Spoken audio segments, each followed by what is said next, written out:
estaba pensando hoy si alguna vez me tocó entrevistarlo, si me tocó hace muchísimo tiempo, pero nos hemos cruzado varias veces, así que muchas cosas para preguntarle a alguien que ha tenido un rol muy importante en la gestión de Mauricio Macri, en realidad en las gestiones de los distintos gobiernos, pero estoy hablando del gobierno nacional, el ex jefe de gabinete de ministros entre 2015 y 2019, Marcos Peña. Marcos, gracias por venir, ¿cómo te va? Muy bien, muchas gracias. Buen día, gracias por la invitación. ¿Habías venido a Futurock? No, Primera vez. primera vez. Una radio que surge justamente cuando la gestión nacional de ustedes había cortado esa programación en Radio Nacional. Así que estamos un poco acá, podría decir, por culpa tuya y gracias a vos. No sé, Al final. habría que medir un poco las cuestiones. Sí. Bueno, venís un poco a presentar, un poco a hablar de todo lo que se pueda, pero un poco a presentar tu libro El arte de subir y bajar a Clara la montaña. Marco Peña, cosas que aprendí sobre la dimensión humana del liderazgo. Anduve metiéndome en esta cuestión. Y hablas de liderazgo, hablas de agobio, de la soledad del poder. Entiendo que es un poco como una descarga escribir esto. También siento que es una declaración de amor a tu esposa, onda como una descripción. Bueno, al final, para que funcione esta historia de amor, yo tengo que parar acá y reflexionar sobre cosas. También decís que puede ayudar a alguien esta reflexión, un poco como la idea. Y no es que le estoy diciendo a él de qué se trata su libro, sino que se lo estoy contando al oyentismo. Y sos consciente de la responsabilidad en un cargo público, decís, poder realizar transformaciones que impactan positivamente en la vida de millones de personas es una experiencia única, pero, y arranco casi a modo de provocación para conversar sobre esto, ¿no sentís que lo que menos te ayudó en esta sensación de, no sé si agobio es la palabra que lo resume, pero lo digo para que vos nos detalles, es no haber venido de la política tradicional, porque al final durante todas esas gestiones porteñas también estabas metido en lo que finalmente fue la política tradicional, sino no haber militado en el sentido más estricto de la historia de la militancia, como haber transitado los barrios, haber vivido una cosa más de conjunto que hizo que después tu laburo se sienta más solitario? Puede ser, puede ser. A ver, creo que cuando empecé este proceso de indagar un poco sobre esto, sobre todo con el podcast, empecé a hablar con mucha gente de otros países y otras disciplinas, e incluso a partir del libro con mucha gente de distintas fuerzas políticas en distintos lugares del país. Y la sensación es bastante generalizada independientemente de dónde venís, ¿no? O sea, la sensación de que cuanto más arriba estás en la estructura de poder, menos oxígeno hay, por usar la metáfora de la montaña.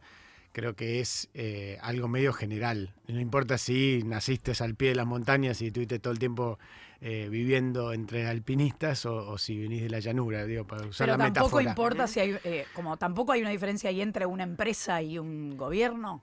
Es que creo que en la experiencia subjetiva personal es mucho menor la diferencia de lo que parece.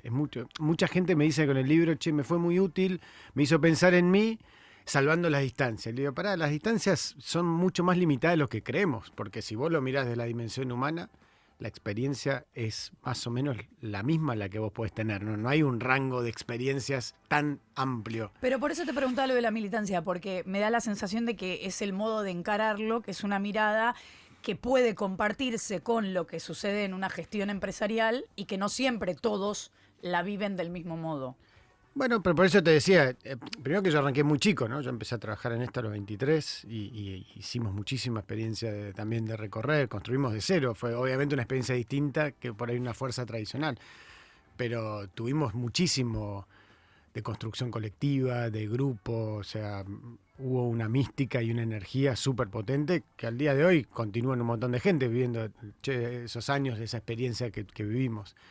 Pero charlado con gente del peronismo, por ejemplo, o del kirchnerismo, que participó también en lugares muy altos, creo que en este caso puntual no es necesariamente... A ver, creo que hay un valor súper importante en la construcción colectiva y por ahí la militancia tradicional te lo da un poco eso, pero no es suficiente, esa es mi sensación. Yendo a las válvulas de escape que entiendo deben encontrar o necesariamente deberían encontrar las personas que ejercen esos roles de liderazgo. Estaba pensando que a nivel presidencial siempre hubo como dos modelos de personas en las que los presidentes confían. O las relaciones extensísimas personales, pienso como en el círculo más chiquito que tuvo en su momento, o que tuvieron Néstor y Cristina Kirchner, digo, con Parrilli, Zanini, gente que venía de que se conocen hace muchísimos años.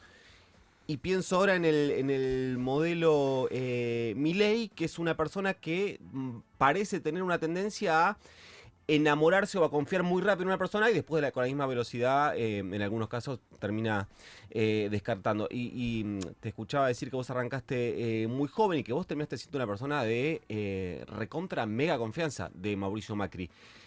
Pero que es algo que no creció desde el vínculo personal, o el vínculo personal creció en el laburo, no es que conseguiste el laburo por tu vínculo personal. O sea, ¿cómo ganaste la confianza de Macri?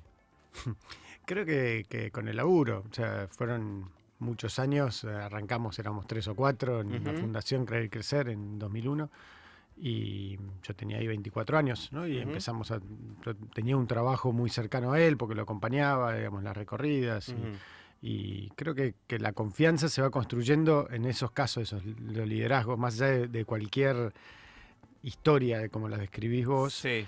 A partir de la sensación de que te están diciendo la verdad, digamos, que uno de los problemas de las personas que están en situación muy alta de liderazgo es que se va generando una sensación de relaciones de conveniencia a veces, ¿no? Decir, che, este que me quiere sacar, este que quiere... Y lo interesante pasa también con gente del mundo artístico, del mundo deportivo, del mundo empresarial, esa sensación de cierta soledad o aislamiento que se va produciendo.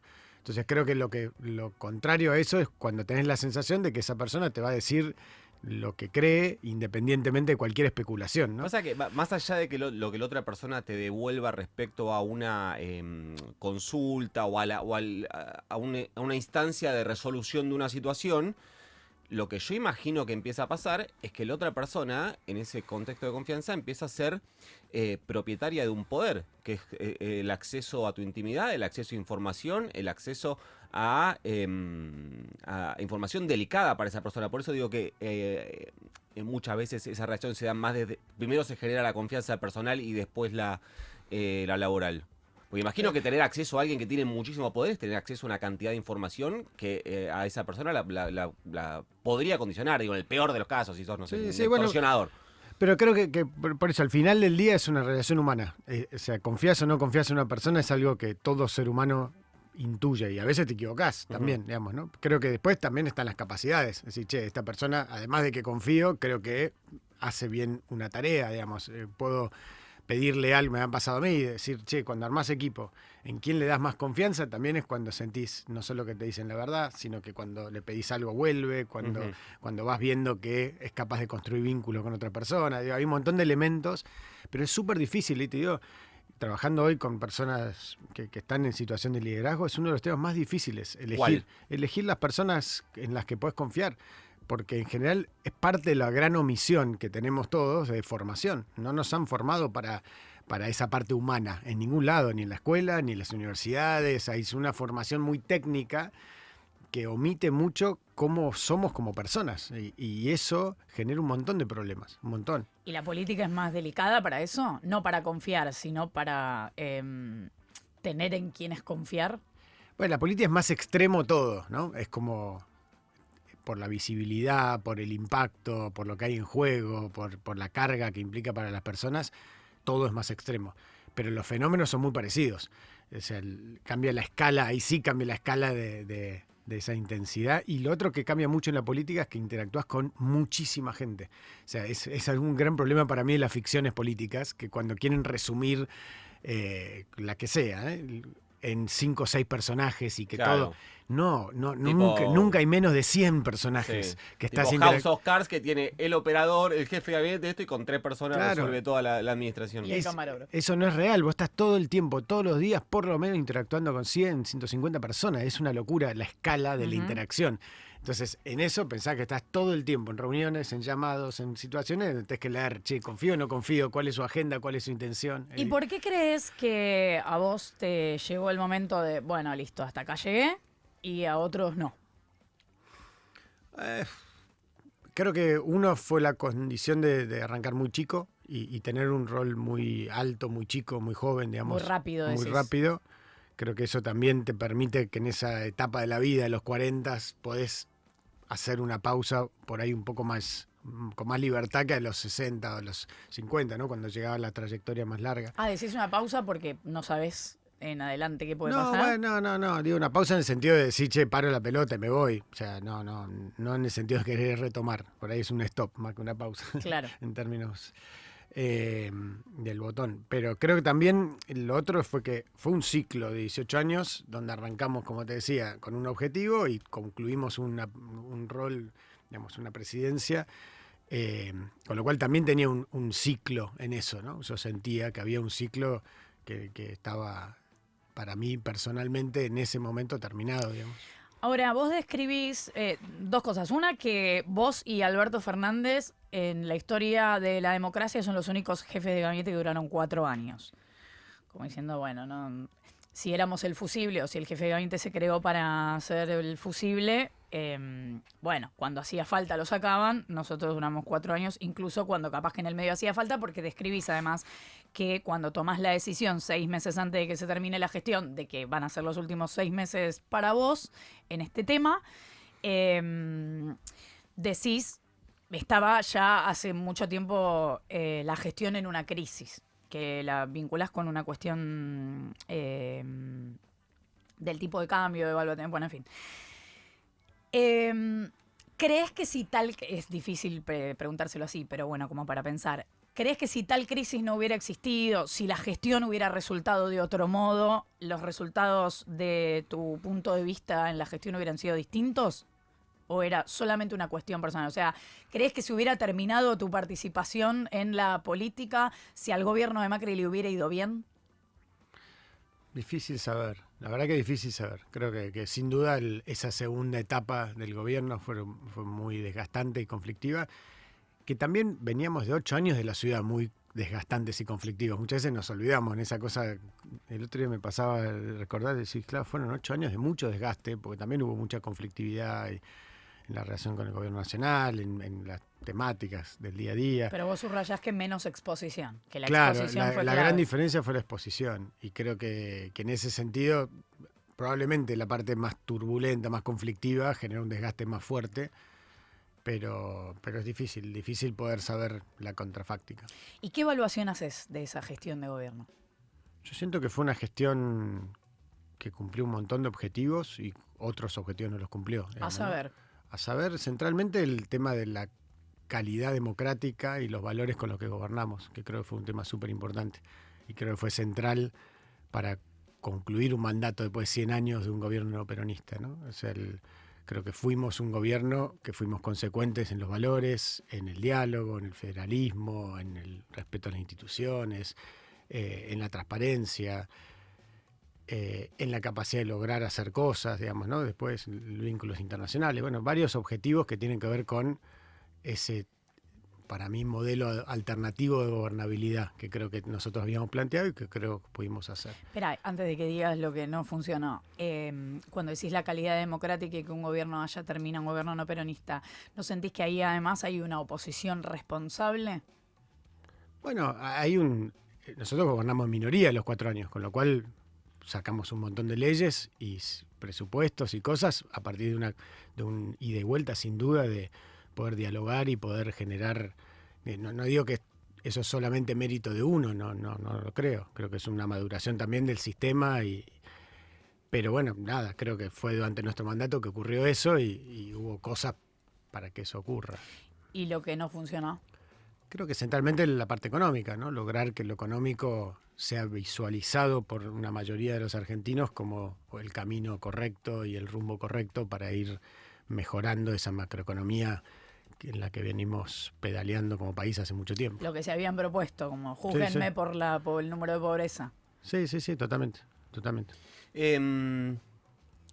Hay las personas que trabajaron y que lo conocen mucho a Mauricio Macri, y también viendo uno desde afuera cómo fue su su accionar como jefe, como líder, como presidente, como jefe de gobierno, como empresario incluso, hay una definición ahí que a mí me parece bastante clara y que es una persona que tiene, y esto es muy personal para mí, tiene mucha eficiencia a la hora de eliminar obstáculos en sus objetivos.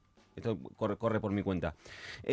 La pregunta es, ¿cómo es Macri como líder? O sea, ¿es eso? ¿Es un killer en la definición política de killer, no en la literal? Yo creo que Mauricio, y siempre lo digo, al igual que Cristina, creo que han sido los dos personajes que han construido una fuerza nacional, que han ganado presidencias, que han gobernado y dejando una impronta, digamos, de ideas, de valores, etcétera. Y eso habla de una fortaleza en el liderazgo, sin duda, en un país súper complejo de articular liderazgos, porque es un país muy horizontal, muy contestatario, muy donde todo se vuelve una interna a los 5 minutos. Creo que sin duda hay un conjunto de atributos para eso, ¿no? Hay visión, hay capacidad de armar equipo, hay capacidad de tomar decisiones. Creo que a veces siempre ha convivido Mauricio con esa mezcla de subestimación, con decir, bueno, la chicana, el no labura, como la idea de un etiquetar para reducirlo, si se quiere, ¿no? Y creo que eso es común, es normal, digamos, pasa con Otra todos. etiqueta es que no importa en qué mesa está, no importa en qué lugar esté, no importa si está reunido con Marcos Peña, con Flor Halfon, con el Papa Francisco, con Gianni Infantino, que tiene una actitud o que siempre está en un rol de jefe. Bueno, él tiene una impronta de liderazgo muy fuerte. Y eso creo que también, no sé si es de jefe respecto a esas otras personas, pero sí en términos de un laburo personal. Él tiene muchos años de terapia, muchos años de autoconocimiento, muchos años de experiencia de poder, que le permite sí un diálogo muy de igual a igual, que lo vimos en lo que fue el tema de relaciones internacionales, ¿no? Con otro jefe de Estado. Me tocó verlo en esa situación con gobiernos de todo tipo y color en cualquier lugar del mundo, una impronta de liderazgo muy fuerte. Y creo que eso tiene que ver un poco con su vida, con su trayectoria, con su formación, sin duda. Y sin meternos, porque me consta que no estás en el día a día de eso, sin meternos en lo que fue la disputa por el control del partido, etcétera. Recién hablabas de que Macri logró construir algo que entiendo que lo centraliza eso, el PRO como estructura política. Más allá de las ideas o las propuestas del PRO, que me parece que son claras cuáles son, ¿quién representa mejor esas ideas del PRO en términos personales? Digo, el PRO es más Bullrich, es más Macri, es más Larreta, es más la línea, lo que fue en algún momento Frigerio Monzó. Digo, ¿cuál es el PRO en términos de personas? Yo lo pondría, creo, mucho en el mirarlo desde la demanda, ¿no? Creo que hay una parte de la Argentina que en distintos momentos se fue como agregando y que terminó Mauricio liderándolo durante la presidencia, y que sin duda creo que es hoy un referente que está por encima de todos los demás en ese nivel de autoridad y representación, que no implica en términos de candidatura o de rol operativo, después hay un montón de matices de eso. Pero sin duda creo que él tiene un lugar distinto que el resto. Y creo que muchas veces cuando se mira el pasado, incluso esto también lo he charlado mucho con gente del peronismo, si vos mirás los últimos 15 años, la posibilidad de que se haya reequilibrado el sistema político, que haya habido alternancia, que haya este juego que obviamente genera complicaciones a veces de gobernabilidad, pero genera un equilibrio más democrático, creo que es que más gente esté representada en el sistema político. Creo que Mauricio tiene un rol, muchos cuerpos por delante del resto.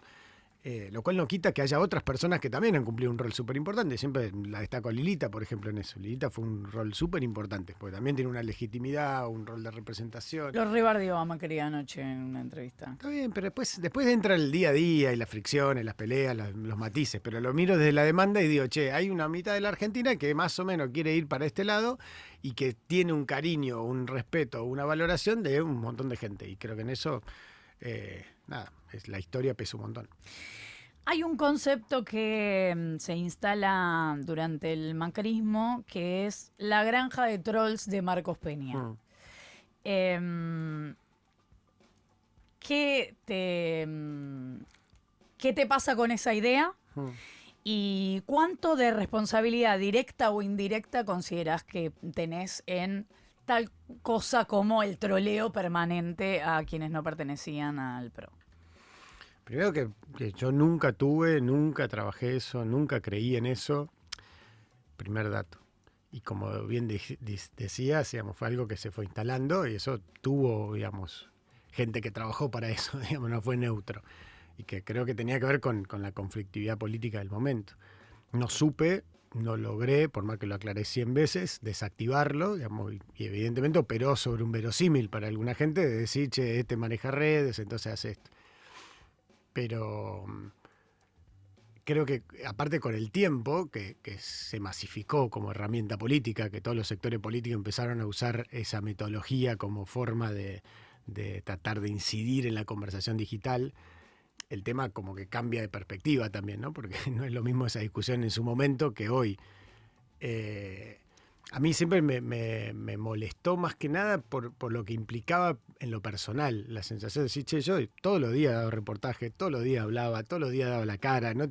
La idea de que tenía una operación oscura detrás para tratar de tener una doble cara, a mí me molestaba en lo personal, porque yo no soy eso, no soy esa persona. Entonces, si tenía una discusión con alguien, iba y, a diferencia de muchos otros que por ahí usaban el off permanentemente para atacar a rivales o compañeros, yo me la bancaba y decía, che, esta persona no me gusta por esto, por esto, por esto. Pero entonces eso que vos decís que se instaló, esa idea que se instaló, quizás era de alguien de tu propio espacio que sí se ocupaba de eso, pues alguien se ocupaba de eso. Creo que hubo gente que lo hizo en todos los espacios políticos. Porque, vos decís que no surgió del PRO. No, por casualidad, no. Lo que surgió, el verosímil pasaba porque nosotros tuvimos un trabajo de redes sociales, digamos, antes que el resto en muchas cosas. Entonces mucha gente trasladaba la lógica de la operación política, de decir, bueno, al final si un periodista está hablando mal del otro es porque alguien le puso esa consigna, entonces siempre hay una operación detrás de cualquier opinión. Entonces trasladaron naturalmente, bueno, si hay opiniones negativas, o incluso coincidiendo que hay gente que hace eso, decir, eso seguro que lo armaron estos, ¿no? Y no era así, no era así. O sea, si teníamos una diferencia, la decíamos ¿Pero vos decís públicamente. que había troleos espontáneos?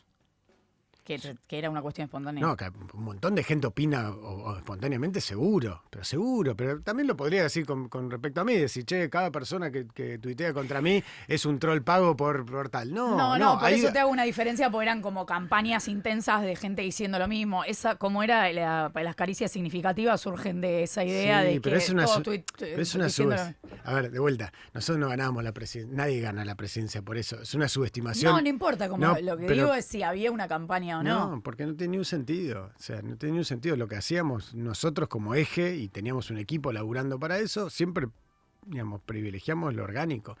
Después de vuelta, que haya patrullas perdidas, que haya gente que cree que ayuda, y está todo visible. O sea, quienes creían en eso, quienes incluso creían en eso atacando al equipo central porque no queríamos. Todo está ahí. O sea, identificás a esa gente. Pero que son gente que lo ha dicho públicamente, los medios incluso. Hay gente que después fue a trabajar para otra gente. O sea, no es un misterio. ¿Y hoy sí lo ves?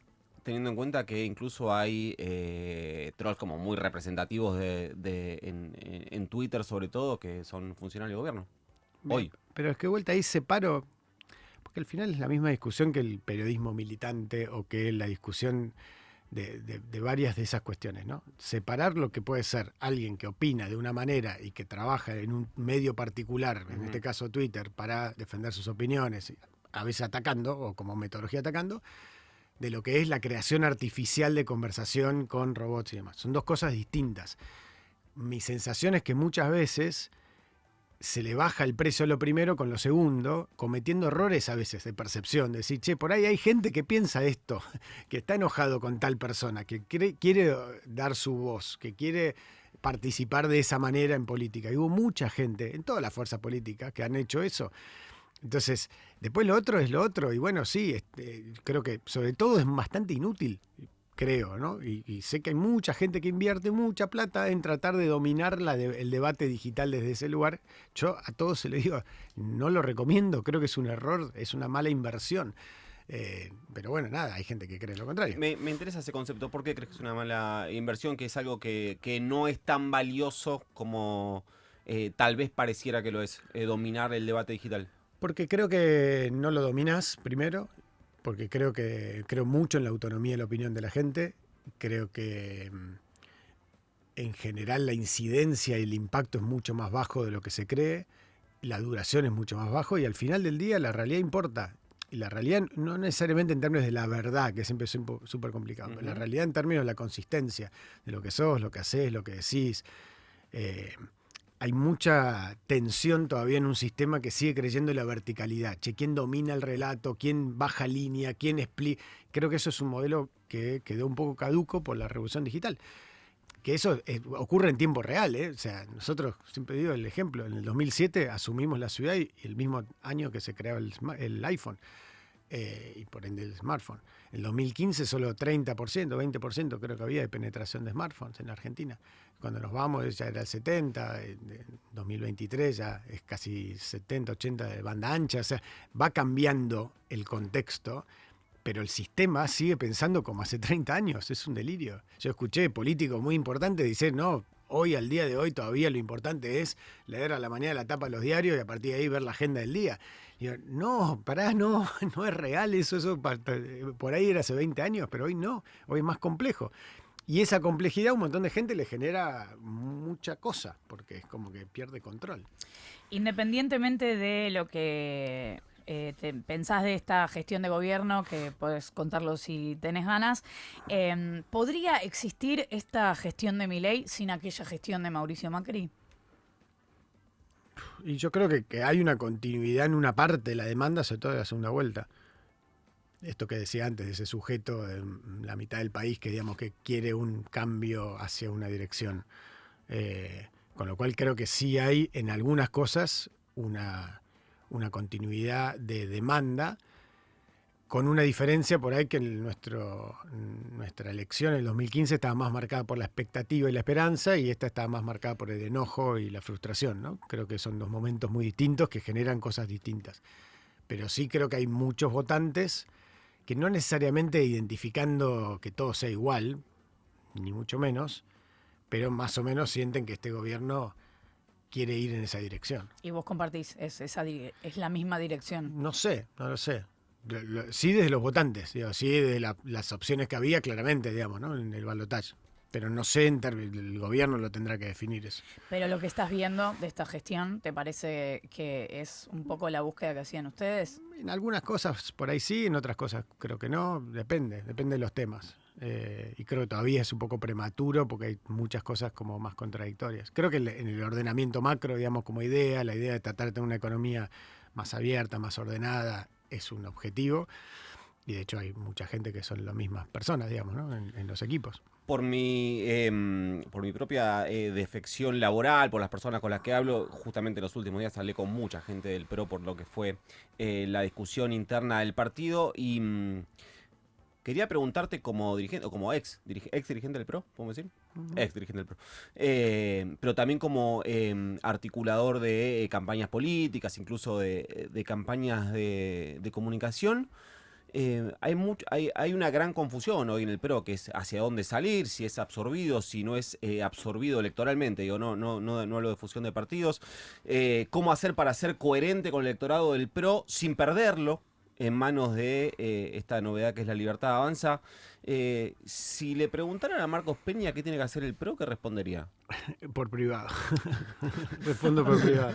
Nada, por respeto a la gente que está y por el lugar que ocupé. Pero tenés una idea. No opino públicamente del tema. O sea, tengo el diálogo abierto para siempre que alguno necesite hablarlo más en privado. Pero tenés una opinión sobre cosas que debería hacer, sí, o pero igual, qué se podría hacer. Sí, pero igual. O ves que es un camino indefectible, que está haciendo, que es como una que la Libertad Avanza es una aspiradora del electorado, de las ideas, del voto, la representación del PRO. No, yo creo que hay una cosa que vengo diciendo, que es que los partidos políticos como los conocíamos no existen más.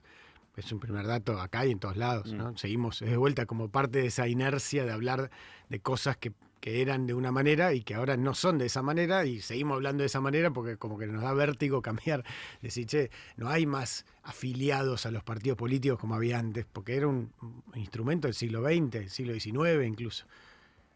Cambiaron las cosas. Entonces todos los partidos tienen un desafío de organización, de para qué se organizan, de cómo se organizan. Eso es súper complejo, súper complejo.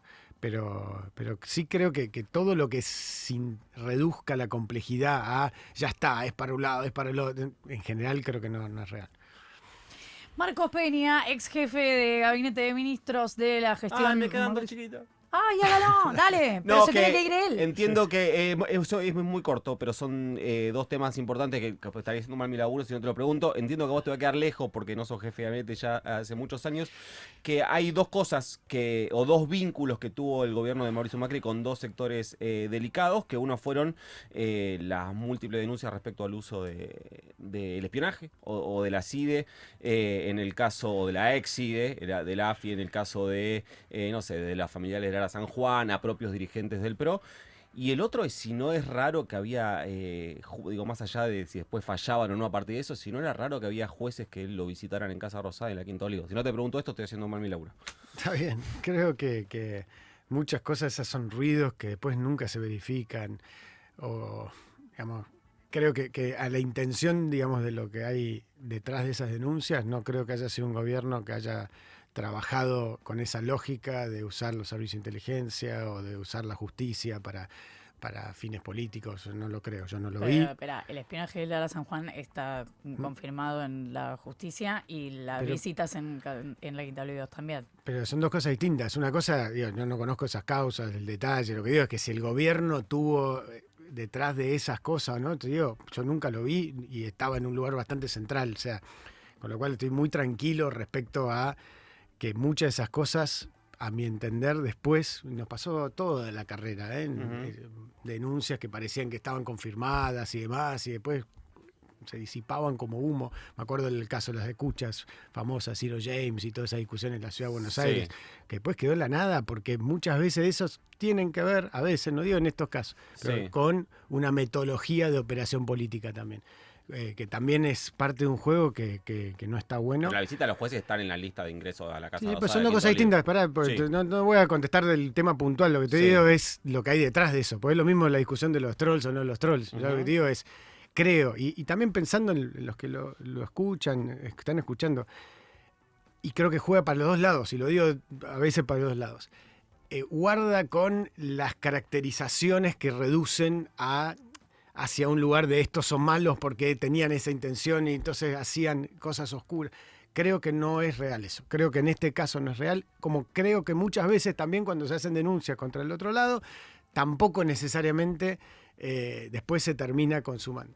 Esa es mi sensación, pero es más general, ¿no? No digo, después, quién visitaba, quién no visitaba, que en todos los gobiernos ha habido visitas o no visitas, hay conversaciones, no necesariamente implican un plan siniestro de operación, ¿no? Creo que no.